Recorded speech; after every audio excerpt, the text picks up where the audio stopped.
पूरी ताकत के साथ उतरना है। जब लड़ाई लड़ना है किसी एक मुद्दे के लिए तो पूरी ताकत के साथ लड़ना है। आज महानगर पालिका के सामने ये जो आंदोलन रखा गया है, ये 2 दिन पहले मुझे बताया गया था कि क्रांति चौक से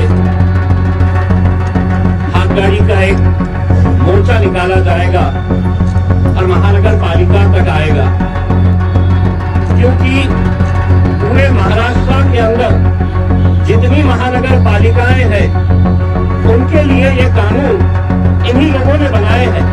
न ये आपने बनाए हैं न हमने बनाए हैं। ये है खबरों की खबर और आप देख रहे हैं खबरों की खबर टीवी। पीछे जो लोग बैठे हुए हैं, मीडिया वालों से मैं दरखास्त करता हूं कि अगर वो प्लेटफॉर्म के ऊपर चढ़ गए और बाकी के लोग वहां से हट जाए। पीछे हटो भैया, आप लोग थोड़ा सा पीछे हट जाए। बाकी हॉकर्स जो है वो नीचे बैठ सकते हैं। पप्पू बैठे हो, पप्पू नीचे बैठो। हाँ बैठिए। सुनाल भाई पीछे हो जाइए। भैया भैया तुमको देखने दो।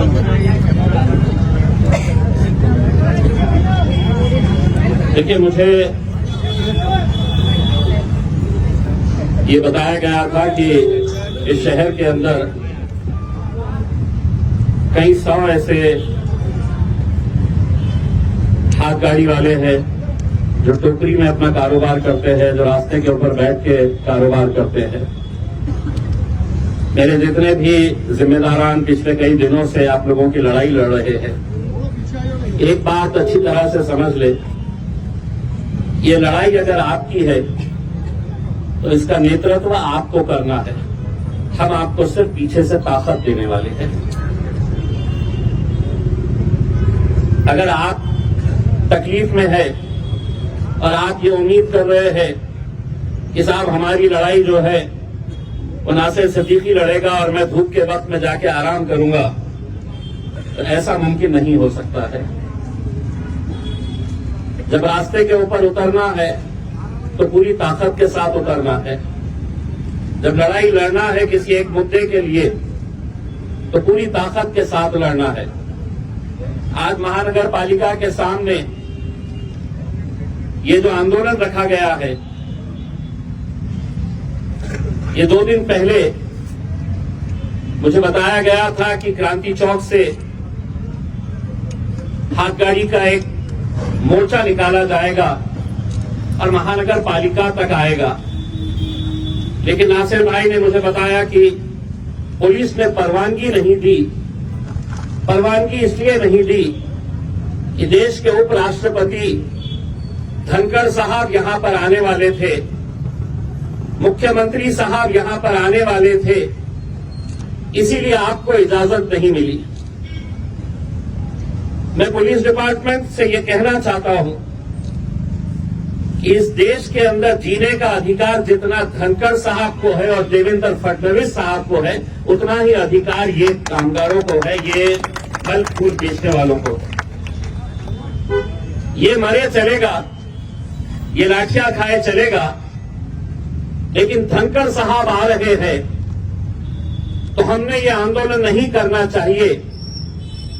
ये तो शुक्र है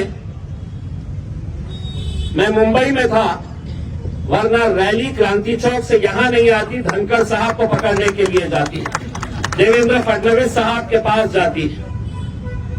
क्योंकि ये लड़ाई जो है ये कानून और गैर कानून की लड़ाई है।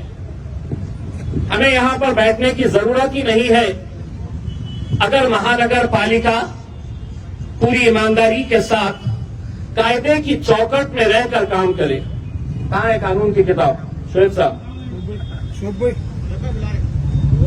किताब दे दो, बोलना उनके पास ही।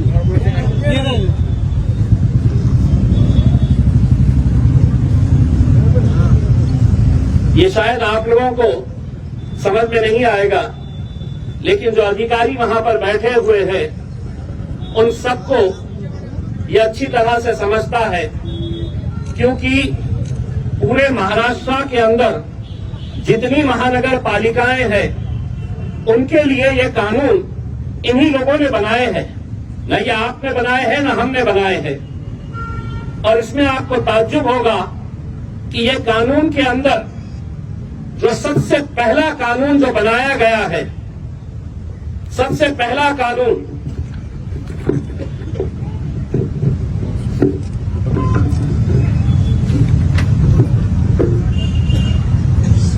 ये 1 नंबर के ऊपर है, the street vendors protection of livelihood and regulation of street vending act 2014। सबसे पहला इन्हीं की किताब है, मेरी किताब नहीं है, कानून मैंने नहीं बनाया है। और ये कानून 2014 के अंदर जब बना,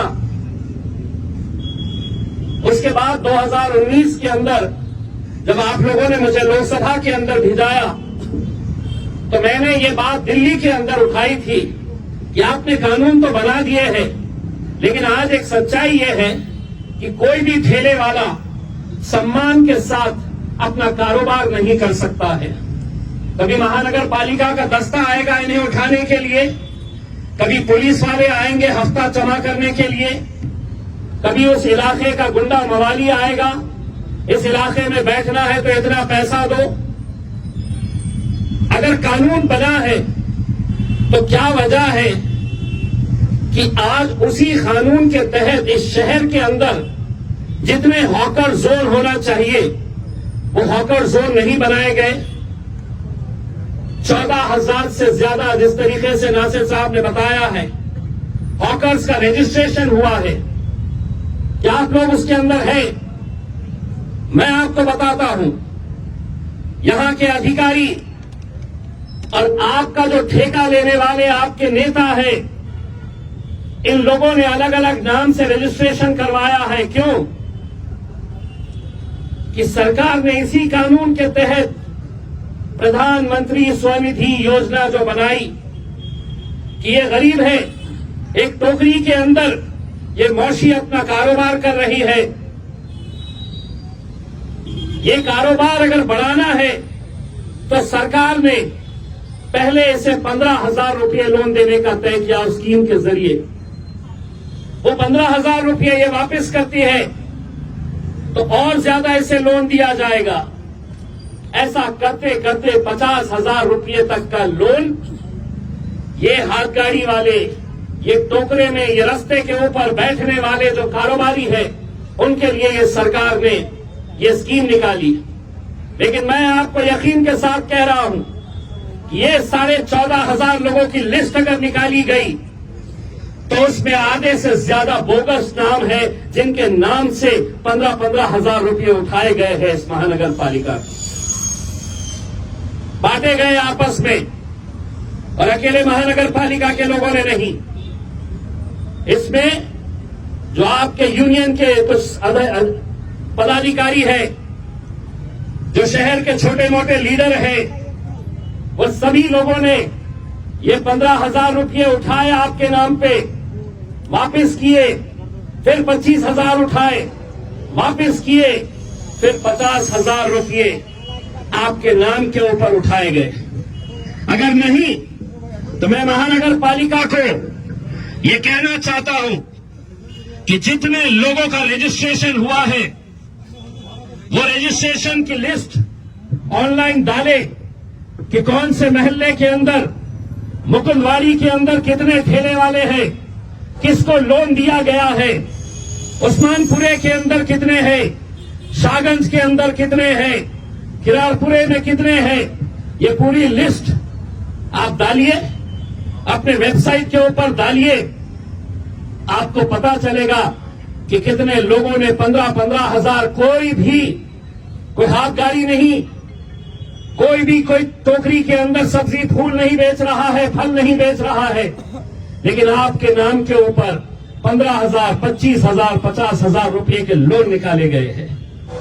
50,000 लेने के बाद ये कोई वापस नहीं करने वाला, क्योंकि उनका पता ही वहां पर नहीं है। गलत तरीके से रजिस्ट्रेशन कराए गए। और सवाल यही पैदा होता है कि अगर ये कानून के तहत अगर इन्हें सम्मान के साथ काम करने की, 2 वक्त की रोटी कमाने की अगर इन्हें इजाजत दी जाए तो ये क्या मांग रहे हैं ये आपसे सिर्फ एक छोटी सी जगह मांग रहे हैं। महानगर पालिका की जिम्मेदारी है, कानून के तहत मैं कोई भी बात कानून के अलावा नहीं बात कर रहा हूं। कानून के अंदर यह प्रावधान है कि हर मोहल्ले के अंदर हॉकर जोन होना चाहिए, हर एक को लाइसेंस देना चाहिए, आई कार्ड देना चाहिए। वो आई कार्ड से पता चलेगा कि कौन कहां पर बैठा हुआ है, किसका कौन सा इलाका है। लेकिन क्या ये सच्चाई नहीं है कि जो आ रहा है आपको उठाकर लेकर जा रहा है? मुझे बताया गया है कि हरसूल में किसी एक मुकाम के ऊपर जो जब्त करी हुई हाथ गाड़ियां हैं, कितनी हाथ गाड़ियां और जो वजन करने वाले कांटे होते हैं, कितने सारे हरसूल के अंदर पड़े हुए हैं। मैं मेरे तमाम जिम्मेदारों से ये कहना चाहूंगा, अगर इनकी मदद करना है तो प्रशासन को 8 दिन का समय दीजिए। एक एक गाड़ी इन्हें वापस मिलनी चाहिए, एक एक कांटा इन्हें वापस मिलना चाहिए। ये लड़ाई आप लोगों को, हम सबको मिलकर लड़नी है। आप बिल्कुल सही बात है, यहां पर बोलने वालों ने बताया है कि महानगर पालिका के अंदर सब कुछ अच्छा है, ऐसा नहीं है। गरीबों को किस तरीके से निशाना बनाया जाता है। कुछ दिन पहले एक अखबार के अंदर महानगर पालिका की तरफ से एक नोटिस आई, जिन जिन लोगों का टैक्स 1 लाख रुपए तक का नहीं भरा हुआ है, 1 लाख जिसका नहीं भरा है, उनकी प्रॉपर्टी जब्त की गई है। 1 लाख जिसका नहीं भरा गया है, ऐसे 32 लोगों की प्रॉपर्टी जब्त करके उसकी नीलामी करने की नोटिस महानगर पालिका ने दी। 1 लाख रुपया मैंने महानगर पालिका को लिखित के अंदर दिया हूं। कितने ऐसे लोग हैं शहर के अंदर जिसके 15 लाख, 20 लाख और 50 लाख रुपये बकाया है अभी तक? तुम उनको नहीं पकड़ोगे। गरीब को इसलिए पकड़ोगे कि तुम समझ रहे हैं कि गरीब की कोई आवाज नहीं है। लिखित के अंदर देने के बावजूद कि किस इलाके के अंदर किसके 15 लाख रुपए बचे हुए हैं, किसके 10 लाख रुपए बचे हुए हैं, क्या उनके लिए कानून अलग है? इनके लिए कानून अलग है। लेकिन नहीं, उन्हें यह मालूम है कि ये गरीब है, ये कितना लड़ेगा, कैसा लड़ेगा। लेकिन आपको मैं यकीन दिलाना चाहता हूं, कोई आए ना आए आपकी लड़ाई लड़ने के लिए, ये जितने खड़े हुए हैं मेरे साथ, ये आधी रात को आपके लिए खड़े रहने के लिए तैयार रहेंगे। मुझे खुशी है कि आपकी लड़ाई के लिए जिस तरीके से ये लोग अपने अपने इलाके के अंदर गए, मोहल्ले मोहल्ले के अंदर गए, और आप लोगों से यही अपील की कि ये लड़ाई हम लड़ेंगे आपके साथ मिलकर। हम भी चाहते हैं, हमारा क्या मफाद है इसके अंदर? हमारी सिर्फ यही कोशिश है कि ये गरीबों ने सम्मान के साथ, ऐसा नहीं कि महानगर पालिका की गाड़ी आ रही है तो महातारी बाई टोकरा उठाकर भाग रही है, हाथ गाड़ी वाले भाग रहे हैं। ये जहां पर हो रहा है, मैं एक आपसे भी कुछ बात कहना चाहता हूं। मैं धंधा कर रहा हूं तो मैं कहीं पर भी खड़े रह सकता हूं, कितनी भी सड़क के ऊपर मैं आ सकता हूं। इसका ख्याल हमको भी करना है। हमको भी ये बात सोचनी है कि जहां पर हम दीवार को लगकर अगर हम खड़े रह सकते हैं, चाहे वो केले बेचिए, फूल बेचिए, फल बेचिए, सब्जी बेचिए, जो बेचना है। लेकिन क्या ये सच्चाई नहीं है कि कई ऐसे रास्ते हैं कि जहां पर रास्तों के ऊपर आबकारियां लगाई जा रही है? अगर हम इनका समर्थन नहीं कर रहे हैं महानगर पालिका, तो ऐसी हरकतों का भी हम समर्थन नहीं करेंगे। क्योंकि कानूनी लड़ाई हम उसी वक्त लड़ सकते हैं पूरी ताकत के साथ कि जब हम अपने नियमों के अंदर रहेंगे। यकीनन आज इनके पास कोई भी उन्होंने हॉकर जोन नहीं तैयार किया है, इसीलिए ये डर डर के कारोबार आपको करना पड़ रहा है। लेकिन हम महानगर पालिका के अधिकारियों से अनुरोध करते हैं कि आप जब तक हॉकर जोन नहीं बनाते हैं, तब तक आपने ये जो मिलिट्री इन लोगों के ऊपर छोड़ रखी है वो मिलिट्री को अंदर ही रहने दीजिए। और अगर इसके बाद इस शहर के अंदर आप अगर सही जगह के ऊपर खड़े रहे, हम आएंगे लड़ने के लिए। अगर इसके बाद अगर ये मिलिट्री वाले किसी एक गाड़ी को भी पलटी किए, फल फूल सब्जी अगर जमीन पर फेंकी गई,